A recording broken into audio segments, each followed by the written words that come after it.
In 1930, a doctor knocked himself unconscious with his own medicine while desperately trying to help an injured player. And in 1966, the most famous trophy in all of sports was stolen and then found by a random dog.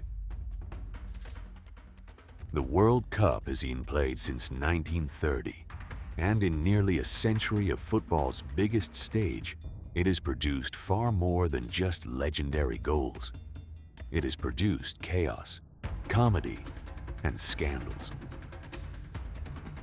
Moments so bizarre that even the most dedicated, lifelong fans have never heard of them. Some of these stories were buried by time. Others were simply too strange to believe.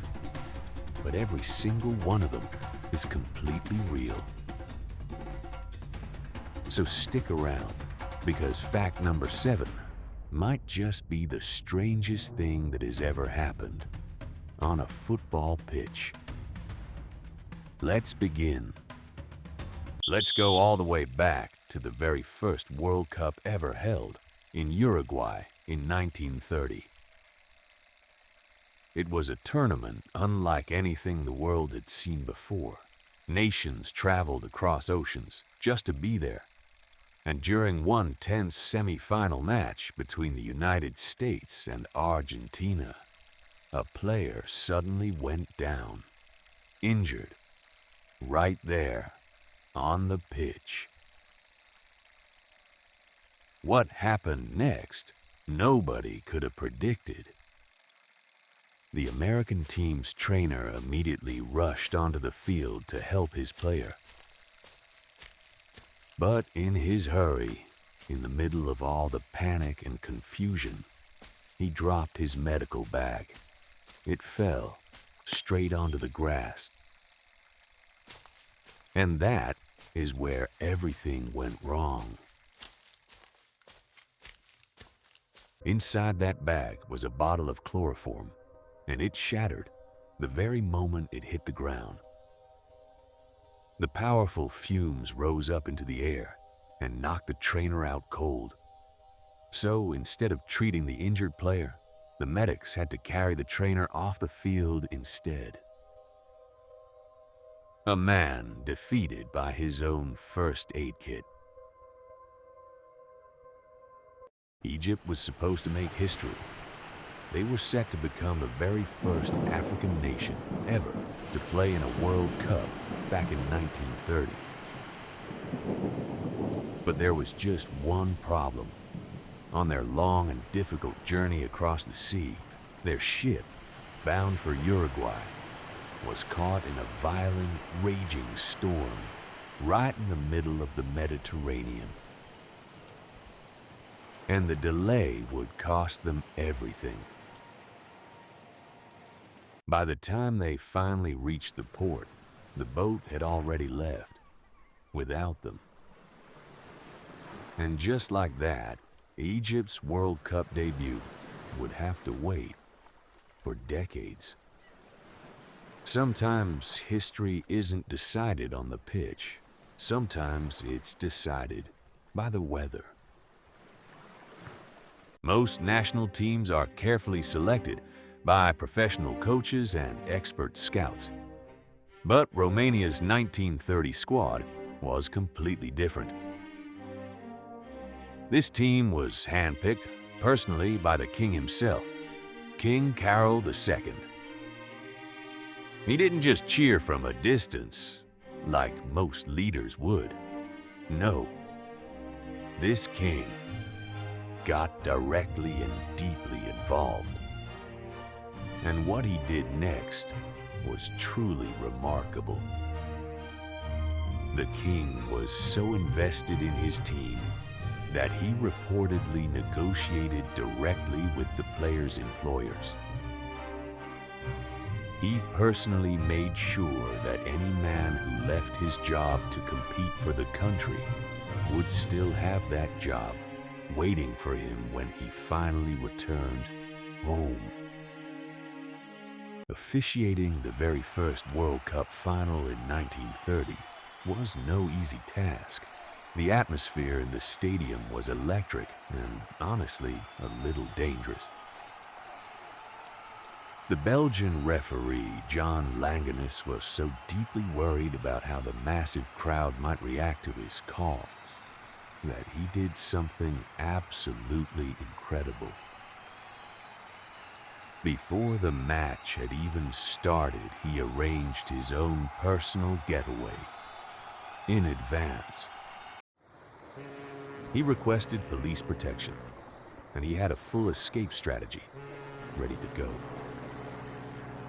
So when the final whistle finally blew and thousands of passionate fans stormed onto the pitch in wild celebration, Langenus used all of that chaos as his cover. He quietly slipped away, unnoticed, headed straight for the port, and boarded a ship out of the country. A referee with an escape plan. In the 1938 World Cup semi-final, one of Italy's greatest players ever, Giuseppe Meazza, stepped up to take a crucial penalty kick against Brazil. The entire stadium fell silent. Everyone held their breath. But then, as he began his run-up to strike the ball, something completely and utterly unexpected happened. His shorts, worn out from the long match, suddenly began to fall down. The moment was so strange and so distracting that it's said to have thrown off the Brazilian goalkeeper completely. And Meazza, calm and focused as ever, scored anyway, sending Italy straight through to the final. Now that one is strange. But trust me, fact number 7 involves a manager who did something that no one else in 90 years of World Cup history has ever managed to repeat. At the 1974 World Cup, the team from Zaire, a country now known as the Democratic Republic of the Congo, was already losing very badly to an incredibly powerful Brazil side. The pressure was crushing, and then, during a routine Brazilian free kick, something truly bizarre unfolded right in front of everyone watching. Just as the referee blew his whistle, one of Zaire's defenders, a man named Mwepu Ilunga, suddenly broke away from the defensive wall and kicked the ball far down the field before Brazil could even touch it. It baffled everyone in the stadium, and to this very day many people believe it was actually a quiet act of protest against the humiliation his team had already been forced to suffer. Italy's Vittorio Pozzo did something all the way back in the 1930s that still, to this very day, has never been repeated by anyone, anywhere.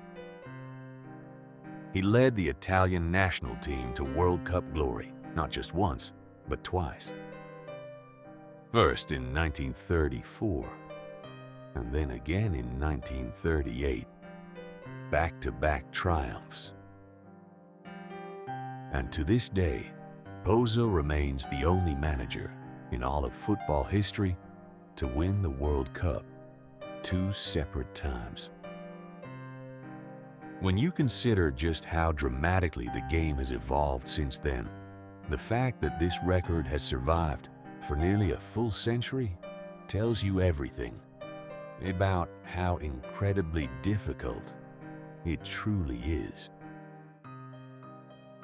At the 2006 World Cup, the Swiss national team achieved something that had never, ever been done before in the entire history of the tournament.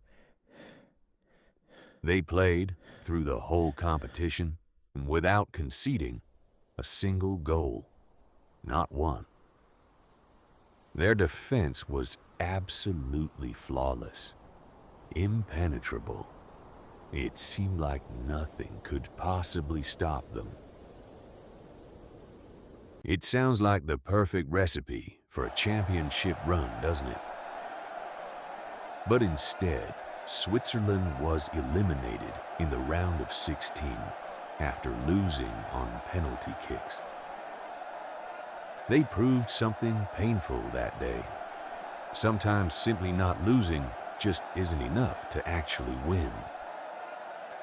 Now, you'd probably assume that the highest scoring game in all of World Cup history would be some recent, high-tech, modern masterclass.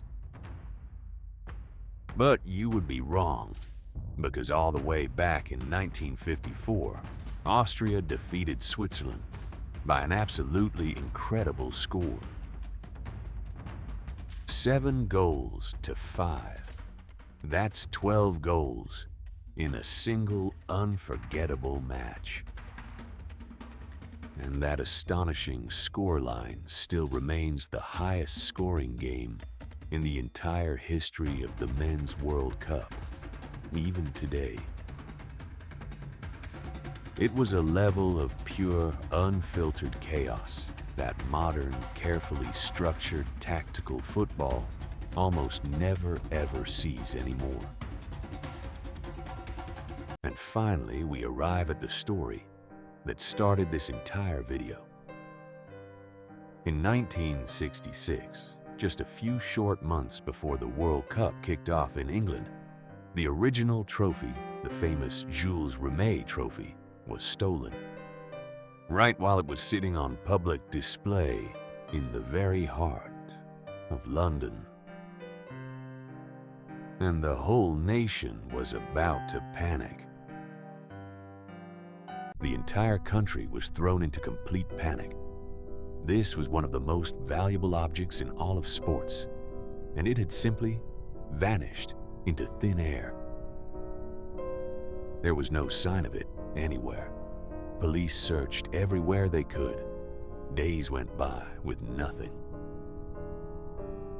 And then, just when all hope seemed lost, something completely and utterly unexpected happened.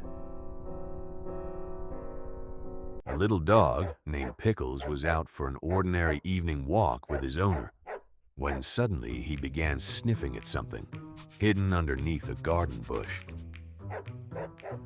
It was a package wrapped tightly in old newspaper. His owner reached down and unwrapped it. And inside was the missing World Cup trophy, found by a dog.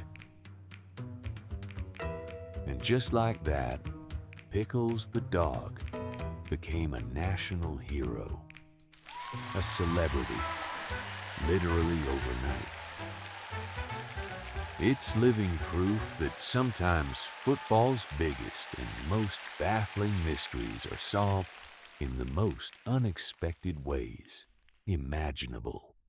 From kings personally picking their national squads, to a small dog solving an international crime, the World Cup has always been about so much more than just football. It's really about nearly a century of incredible human stories. Stories that are strange, funny, dramatic, and every now and then, completely and wonderfully unbelievable. So, which one of these facts surprised you the most? Let me know your answer down in the comments below. I read every single one. And if you enjoyed this video and you want to see more, then make sure to subscribe. Because trust me, this is only the beginning of the strangest stories in all of World Cup history.